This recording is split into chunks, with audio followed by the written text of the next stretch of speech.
Hey hello welcome back here. Cyber के A to Z sheet में हमने arrays के कुछ प्रॉब्लम सॉल्व कर लिए थे। लेट्स सी अब बचा कौन सा है। यहाँ पर हमने चेक इफ एरेज तक कर लिया था। Now we are moving for remove duplicate from sorted array. Let's see question क्या कहता है and how we will solve that. ठीक है, तो let's refresh the page and start. Okay, तो डिस्क्रिप्शन पढ़ने से पहले मैं बता देता हूँ आपको, ये इजी लेवल का क्वेश्चन है। कंपनी टैक्स अगर आपको मैं दिखा दूँ तो ये कुछ कंपनीज हैं जिनमें मतलब लगातार इस तरह के कुछ क्वेश्चन शायद पूछे जाते होंगे। तो ये कंपनी जो टैग्स हैं यहाँ पर मेंशन है। चलो ठीक है, स्टार्ट करते हैं क्वेश्चन को। तो क्वेश्चन से given an integer of array nums sorted in non decreasing order। अच्छा, ये ऑलरेडी सॉर्टेड है। Remove all duplicates in place. अच्छा, डुप्लीकेट्स इन प्लेस का मतलब क्या है वो मैं अभी देखता हूँ, बताता हूँ। So that each unique elements appears only once. ठीक है, दोबारा नहीं वो करना है। Return the number of unique elements, कितने नंबर ऑफ यूनिक एलिमेंट्स है। डायरेक्टली अब हम एग्जाम्पल पेज हम करते हैं फिर।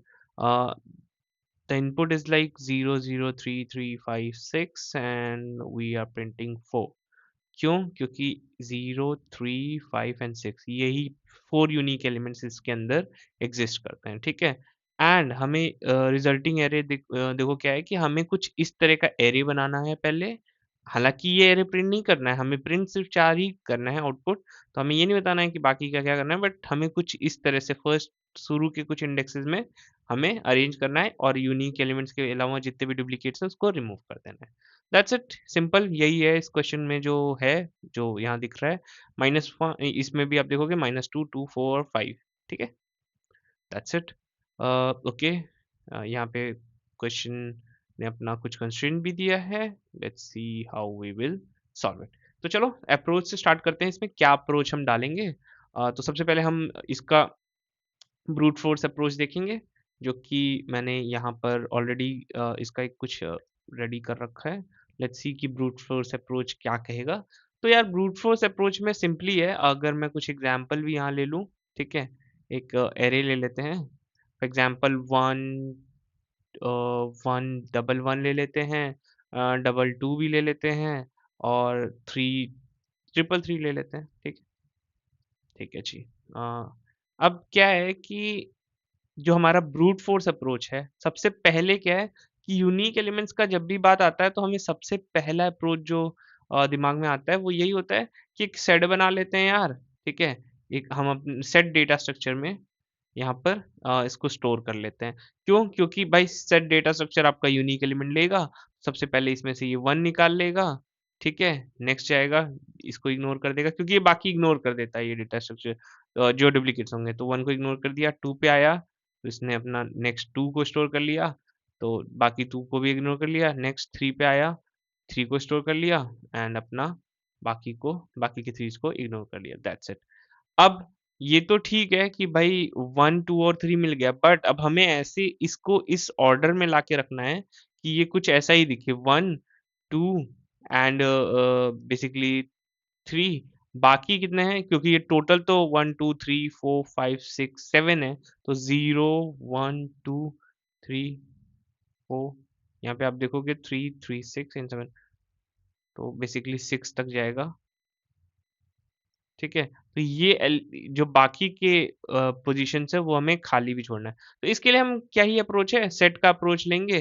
सेट के अप्रोच का सिंपल अगर मैं आपको दिखाऊं कि इसको कैसे करना है, बेसिकली हमें करना क्या है कि जो ith इंडेक्स है, अब हमें ये है कि 0th इंडेक्स पे हमें 1 रखना है और आपके 1th इंडेक्स पे आपको 2 रखना है एंड 2th इंडेक्स पे आपको 3 रखना है। अब ऐसा करेंगे तो हमारा जो 3rd इंडेक्स है वो ब्लैंक हो जाएगा, 4th इंडेक्स है ब्लैंक हो जाएगा, 5th इंडेक्स है ब्लैंक एंड 6th इंडेक्स भी ब्लैंक हो जाएगा। अब आपको जैसे ही ये पता चले कि फर्स्ट सेकंड थर्ड आपका इंडेक्स हो गया, आपका थर्ड इंडेक्स जो भी है वही हमारा बेसिकली आंसर है। क्योंकि यहाँ पे आप जैसे देखोगे ये 0 स्टार्ट, क्योंकि एक्चुअली में एरे में जो इंडेक्सिंग स्टार्ट होती है वो 0 से स्टार्ट होती है। तो अगर आप देखोगे फर्स्ट सेकंड थर्ड, अगर यहाँ पे 3 एलिमेंट्स हैं, बेसिकली 3 एलिमेंट्स हैं एरे में आपके, तो आपका टोटल बेसिकली यहाँ पे जो इंडेक्स का वैल्यू आएगा नेक्स्ट वाला वो 3 ही आएगा, तो आपका आंसर यहाँ पे 3 ही हो जाएगा, ठीक है। जो आंसर है वो 3 हो जाएगा। तो हमें कैसे भी करके ये वाला प्रिंट करना है, ठीक है। सिंपल है, सेट में स्टोर करेंगे, हम नेक्स्ट वाले का इंडेक्स प्रिंट कर देंगे। अब इसको लिखेंगे कैसे, उस कोड के लिए मैं आपको एक बेसिकली टेम्पलेट यहाँ पर दिखा देता हूँ। तो अगर नॉर्मली लिखते कैसे हैं सेट को, तो क्योंकि ये ब्रूट फोर्स अप्रोच है, तो मैं नेक्स्ट वाला कोड तो मैं खुद ही लिखूंगा, ऑप्टिमल आपके सामने ही लिखते हैं। बट इस वाले कोड को पहले देख लेते हैं थोड़ा सा। ये कोड क्या कहेगा, इसका जो डेमोन्स्ट्रेशन होगा कुछ ऐसा होगा कि फॉर लूप होगा। अच्छा, सेट को इस तरह से इनिशियलाइज किया जाता है, अगर आपको जावा में करना है तो आप कुछ इस तरह से कर सकते हैं, ठीक है। अब सेट ले लिए हमने, हम क्या करेंगे, वैल्यू में जो हमने बताया कि ये जो वैल वाला हमारा डिब्बा होगा, इसके अंदर हम एक एक करके पूरे नम्स के जितने भी वो होंगे 1 2 एंड 3 वो ले लेंगे, स्टोर कर लेंगे। तो ये वाला चीज आपका ये स्टोरेज डाल देगा। And then what we will do कि भाई सिंपली आओ यहाँ पर, पहले तो ये चीज है कि हम एक स्टोर करेंगे। अब उसको उसकी इंडेक्सिंग को तय करने के लिए हम एक लूप चला देंगे, जिससे पूरा का पूरा जो बेसिकली हम सेट को तो वहां प्रिंट नहीं कर सकते, हमें एरे दिखाना होगा और एरे से ही हमारा नेक्स्ट इंडेक्स निकल जाएगा। तो जो के है उसमें हम साइज ऑफ द एरे जो हमारा ये सेट है उसको हम ले लेंगे। अब उसमें हम नंबर्स को स्टोर कर देंगे, जो लास्ट वाला के बचेगा हम उसे प्रिंट कर देंगे, ठीक है, जो हमने यहाँ पे दिखाया है। ये वाला के हमारा जैसे ही मिलेगा तो यहाँ पे हम रिटर्न कर देंगे के। दैट्स इट, सिंपल है। इस चीज को आप बहुत इजीली समझ सकते हो, इसमें कुछ खास चीजें थी नहीं। बट अब इसमें इशू क्या है, मेन मतलब जो हमारा मेन मुद्दा है यहाँ पर वो ये है कि इसकी टाइम कॉम्प्लेक्सिटी क्या होगी एंड इसमें क्या इश्यूज हैं जो हमें टैकल करना पड़ेगा। तो let's see what the time complexity of this is. तो सबसे पहले अगर सेट डेटा स्ट्रक्चर का टाइम कॉम्प्लेक्सिटी देखें तो ये n log n हो जाएगा, ठीक है। और हमारा ये जो लूप उसको फिर उसके बाद एक एरे को फॉर्म मतलब एरे में डाल रहा है बेसिक, तो उस एरे का जो हमारा बेसिकली एक और इटरेशन चलेगा तो n हो जाएगा। तो टोटल हमारा यहाँ पे जो टाइम कॉम्प्लेक्सिटी निकल के आएगा वो n log n plus n हो जाएगा, ठीक है। एंड यहाँ पर जो आपका स्पेस कॉम्प्लेक्सिटी निकल के जाएगा, क्योंकि हमने सेट डेटा स्ट्रक्चर लिया हुआ है, तो वहां पर आपका time complexity O of n हो जाएगा, ठीक है। तो अब इसको हम इम्प्रूव कैसे करेंगे, मेन मुद्दा ये आता है कि भाई ये तो ब्रूट फोर्स अप्रोच ठीक है, क्या इससे ज्यादा इम्प्रूव हो सकता है? ऑब्वियस सी बात है, हो सकता है। अब उसके लिए हम कौन सा अप्रोच यूज करेंगे, लेट्स सी, ठीक है। पहले तो आपको ये चीज समझना है थोड़ा इस कोड को आराम से, जिसमें मैंने आपको ये समझा दिया है कि एक सब सिंपल सिंपल चलेगा और आपका नेक्स्ट वाले इंडेक्स को हम प्रिंट कर देंगे। बट अगर हम इसको इम्प्रूव करना चाहें तो हम इसके लिए एक ऑप्टिमल अप्रोच देखेंगे। लेट्स सी वो अप्रोच क्या कहेगा कि भाई आपका एक ये इंडेक्स था, ठीक है। फॉर एग्जांपल ये नम्स एरे आपका जो चल रहा है वो यही है, 1 1 जो पिछली बार लिए थे हमने, वही ले लेते हैं, ठीक है। अब इस इंडेक्स में हम टू पॉइंटर्स अप्रोच ले सकते हैं, ठीक है। यहाँ पर हमारा जो टू पॉइंटर्स अप्रोच है वो हमारी टाइम कॉम्प्लेक्सिटी को कम कर देगा। इवन अगर हमने सेट डेटा स्ट्रक्चर यूज नहीं करेंगे तो हमारा स्पेस कॉम्प्लेक्सिटी भी कम हो जाएगा यहाँ पर। अब वो कैसे हम करेंगे, भाई टू पॉइंटर्स में क्या होगा, जो पहला पॉइंटर है वो कहेगा चलो भाई मैं यहाँ हूँ, ठीक है, जो आई है मान लो, और सेकंड पॉइंटर मैं जे बना देता हूँ, ठीक है। अब क्या है कि जो फर्स्ट पॉइंटर है आई भाई साहब, वो कह रहे हैं कि मैं अपने भाई जीरोथ इंडेक्स पे खड़ा हूँ, मुझे 1 दिख गया। अब एक काम करो जे, आप ये देखो कि आपके इंडेक्स पे जो भी है, ठीक है, वो क्योंकि मैं 0 से स्टार्ट कर रहा हूँ, ठीक है, आप 1 से स्टार्ट करो। आप ये देखो कि आपके इंडेक्स वाला क्या मेरे बराबर है। अगर आप मेरे इंडेक्स में जो वैल्यू है आपके भी इंडेक्स में वही वैल्यू है, तो हम एक सिंपल फंडा करते हैं कि हम डिस्कस ही नहीं करेंगे, ठीक है। हम सिंपली आगे आप आगे चलते जाओ, ठीक है। जैसे ही आपको मुझसे कुछ डिफरेंट मिल जाए आप मुझे बताओ, मैं आगे आकर के उसको स्टोर कर दूंगा, ठीक है। तो अब होगा क्या कि भाई ये पहली बार यहाँ आया, ये कहा क्या हम आपके पास जो बी वन ही है, जे कह दिया यस हमारे पास बी वन ही है, तो भाई कोई नहीं, आप इसको आप और आगे बढ़ो थोड़ा। तो जे भाई साहब कहें कि भाई मैं फर्स्ट इंडेक्स से और आगे जाता हूँ, तो जे यहाँ पर आ गए। अब जब जे यहाँ पर आए तो जे को 2 मिल गया। तो जो जीरोथ इंडेक्स है, आई कहा कि ठीक है, मेरे यहाँ पे तो मैंने 1 स्टोर कर लिया, अब मैं आगे आ रहा हूँ क्योंकि आपको एक नया मिल गया बंदा। अब मैं फर्स्ट इंडेक्स पे आ गया, आप मुझे अपने नए बंदे का वैल्यू बताओ, मैं उसको यहाँ पर डाल देता हूँ।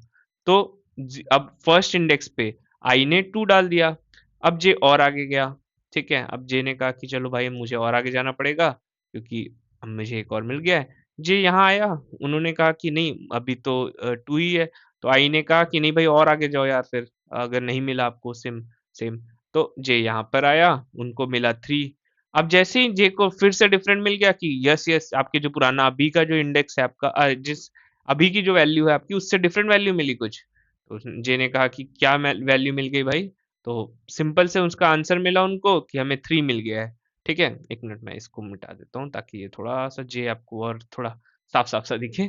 ठीक है, तो उन्होंने कहा कि मुझे 3 मिला है। तो वो कहे ठीक है, मैं और आगे आता हूँ, मैं आपके सेकेंड इंडेक्स पे आ जाता हूँ।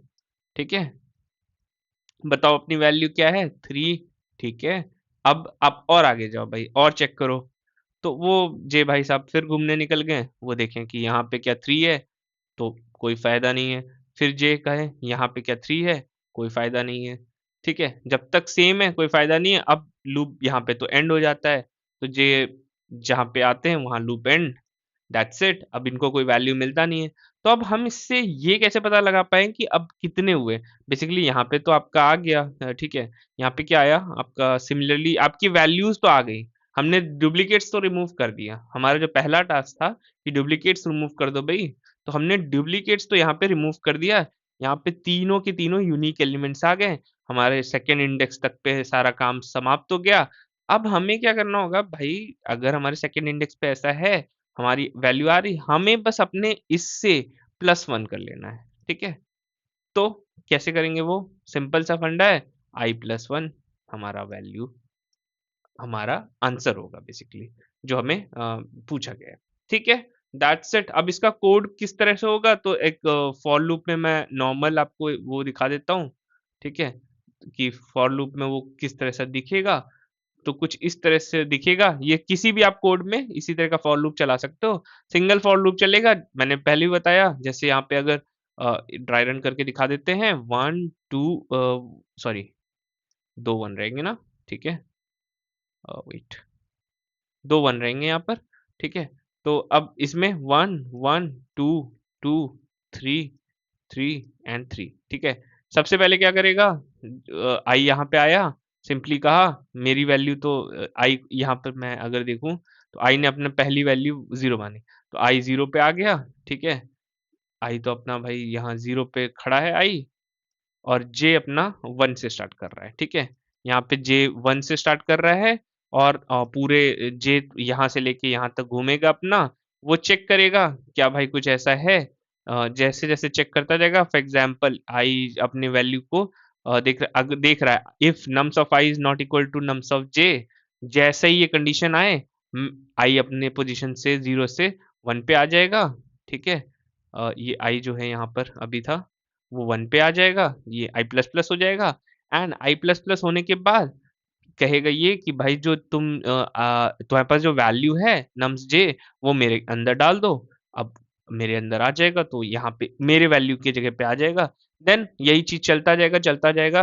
जैसे ही फिर दूसरा कुछ यूनिक मिलेगा, आई फिर एक बढ़ जाएगा यहाँ से, और आई में जे की वैल्यू डल जाएगी। एंड देन वही करते करते एंड में हमें यहाँ पर 1 2 एंड 3 मिल जाएगा। जैसे ही वो इंडेक्स मिल जाए, हमें i+1 प्रिंट कर देना है। जो भी i की वैल्यू होगी, इस समय i की वैल्यू 2 होगी, तो 2+1 आपका 3 आएगा। यहीं पे आंसर आपका 3 आ जाएगा। ठीक है, अब इसकी टाइम कॉम्प्लेक्सिटी ऑब्वियस सी बात है, यहाँ पे टाइम कॉम्प्लेक्सिटी हमारी इंप्रूव हो गई। अब हमारी टाइम कॉम्प्लेक्सिटी हो जाएगी O ऑफ n, और इवन हमारा स्पेस कॉम्प्लेक्सिटी हो जाएगा O ऑफ 1। कांस्टेंट टाइम में हमारा टाइम कॉम्प्लेक्सिटी भी रिजॉल्व हो गया। एंड हमारा यहाँ पर सॉरी ओ ऑफ एन में हमारा टाइम कॉम्प्लेक्सिटी भी हो गया, और कांस्टेंट टाइम में हमारा स्पेस कांस्टेंट स्पेस में हमारा काम भी हो गया। ठीक है, तो हमारा टाइम कॉम्प्लेक्सिटी भी और स्पेस कॉम्प्लेक्सिटी भी दोनों ही यहाँ पर इम्प्रूव हुए हैं। ठीक है, now let's code it in the ID, उसके बाद हम देखते हैं क्या हमें करना है, ठीक है। तो let's start with the C plus plus code. सबसे पहले हम सी प्लस प्लस कोड लिखते हैं इसका। तो अगर हम ऑप्टिमल वाले सॉल्यूशन का सी प्लस प्लस कोड लिखेंगे तो वो कुछ इस तरह दिखेगा कि इंट आई इक्वल्स टू 0 से स्टार्ट करो भाई, आई इक्वल्स टू 0 से स्टार्ट करो, एंड क्या करो कि जो फॉर लूप है हमारा वो फॉर लूप चलाओ जे के लिए। इंट जे इक्वल्स टू, उसको फर्स्ट इंडेक्स से चलाओ क्योंकि भाई हमारा आई उसके पहले वाले इंडेक्स पे है, उसको तब तक चलाओ जब तक it is less than the whole length of the array. तो लेंथ ऑफ एरे कैसे बोलते हैं हम, नम्स डॉट साइज कह देंगे उसको, ठीक है। Perfect, circular bracket semicolon J plus plus, that's it. तो अब इस लूप के दौरान आपको करना क्या है, एक सिंपल सा इफ कंडीशन लगाना है। जिस इफ कंडीशन में हमें ये कहना है कि इफ नम्स ऑफ आई जो है, जो भी नम्स ऑफ आई है, if that is not equal to nums of j, जो कि नेक्स्ट हमारा जो भी जे जब ट्रैवल कर रहा है उसके ट्रैवलिंग के दौरान उसको कोई भी ऐसा एलिमेंट मिलता है जो डिफरेंट है, तब इस कंडीशन में क्या करो, सिंपली आप जाओ और आई को प्लस प्लस कर दो कि आई भाई तुम अपना वैल्यू इंडेक्स बढ़ाओ, और अपने नए इंडेक्स में जो आपका नम्स ऑफ आई है, जो वैल्यू है, उसके जगह पे आप पुट कर लो नम्स ऑफ जे, ठीक है जी, नम्स ऑफ जे। अब जैसे ही आपने नम्स ऑफ जे प्रिंट किया यहाँ पर या फिर ले लिया, दैट्स इट। एक काम करो, आप सीधा सीधा लूप के बाहर आओ। जैसे जो अभी आपका अभी करंट में जो एकदम लेटेस्ट वाला इंडेक्स है, उसको रिटर्न करने उसको रिटर्न नहीं करना है आपको, उसमें एक प्लस करके रिटर्न करना है, क्योंकि जीरो बेस इंडेक्सिंग होता है। तो हमारे पास टोटल इंडेक्स में से +1 करना होगा, ठीक है। तो आई प्लस वन, दैट्स इट। तो भाई यही है सिंपल सिंपल सा कोड, इसमें कुछ खास चीज थी नहीं, ये ऑप्टिमल कोड है। इसको हम रन करके देख लेते हैं, अगर कोई एरर है, definitely there is no error, दोनों ही केसेस पास होते हैं। इसको सबमिट करके देख लेते हैं।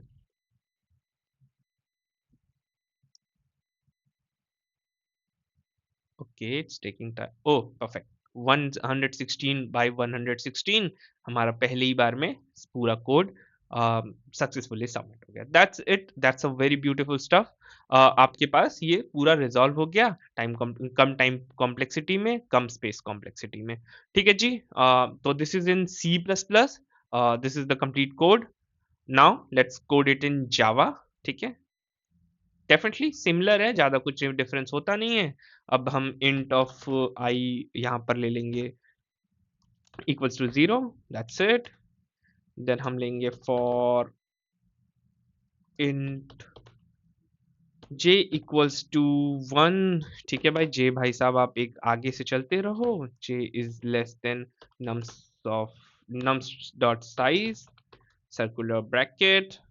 बेसिकली अगर आप चाहो तो नम्स डॉट, मैं हमेशा लिखता हूँ ये, बट आप चाहो तो नम्स डॉट लेंथ भी लिख सकते हो यहाँ पे, क्योंकि जावा में नम्स डॉट लेंथ डायरेक्ट लिखा जाता है।